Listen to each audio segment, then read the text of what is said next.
Welcome to our next episode of Travel Tips and what we've learned in the past year of our digital nomad life.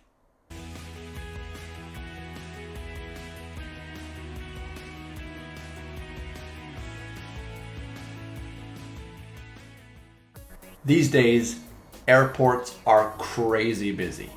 Everybody wants to get out there and travel and experience and see stuff. Many of you are contemplating a temporary move or even trying out the digital nomad life. Here is your opportunity to get some real insight into the joys and challenges of the digital nomad life. In this episode, we will talk about what we've learned about getting visas and a step-by-step guidance on the planning process. First off, let me say that while living the digital nomad life is totally worth it, it is by no means the carefree, easy life posted by Instagram influencers. Travel post-COVID can be very complicated, but with patience, determination, and focus, it can be done. So our first tip is, when researching, applying for, and getting your visas, start early and take your time. Of course, the requirements for getting a visa differ from country to country, but the principles are all the same. Let's start off by talking about your passport. Most countries require at least 6 months before the expiry date, so ensure that you have at least that much available on your passport. Also, if you're married, it makes things a lot easier if the name on your passport is your married name as opposed to your maiden name. It's not a requirement per se, but it does make things a lot easier. Also, before you leave, take digital photographs of all of the documents that you'll be traveling with, just in case they're lost or you need them for the visa application process. Another little tip is get half a dozen passport pictures before you leave your home country. One of the reasons is that when you're in a foreign country and you need to go and find a place that takes passport pictures, if you don't know the language, sometimes you can be ripped off, as we've experienced. So get half a dozen pictures before you leave, tuck them away in your wallet or in your suitcase. They don't take up much space, and it just could save some time and money later on. The next step is deciding, where do you want to go? Will you travel to one country? Stay within the country, maybe traveling and moving and staying in different locations within the country, soaking up the culture and the food, maybe learning some of the language?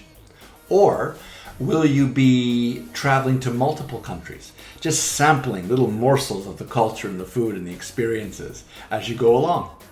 Of course, a lot depends on your accommodation plans, which is another topic we'll discuss in a future post. So anyways, let's get down to the nitty-gritty. Okay, so now we get to the nitty-gritty step of researching the requirements of the country you wish to travel to. In Canada, we can get pretty reliable information from this government website. That said, it is still imperative that you go to the travel or immigration website of the country you wish to visit and thoroughly read all of their requirements.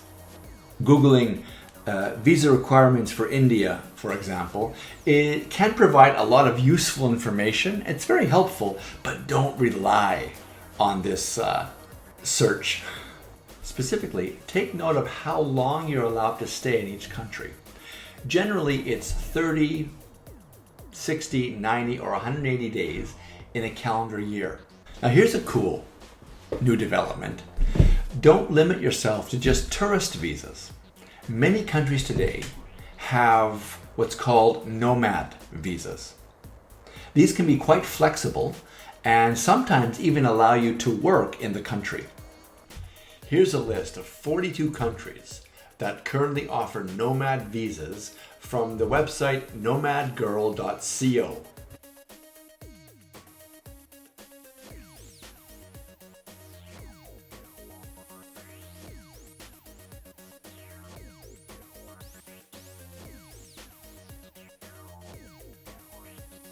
Now, for those of you who are traveling to Europe, become very familiar with the differences between the UK, the European Union, and the Schengen area when it comes to visa applications. Many of these countries are part of several of these groups, but not all of them. Planning and coordinating your travel will decrease the stress at the border. Here's a good reference to see which country belongs to which group.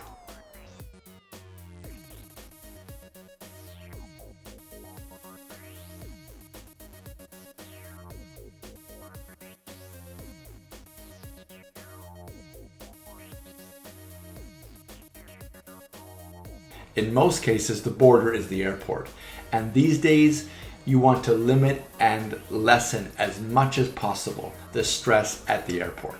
Well, that's all for now. Please drop me a line at jordan@lexica.world if you have any questions or comments or ideas about traveling and getting visas. Also, take a look at our Instagram feed where you'll find plenty of tips, teaching tips, traveling tips, and even job opportunities.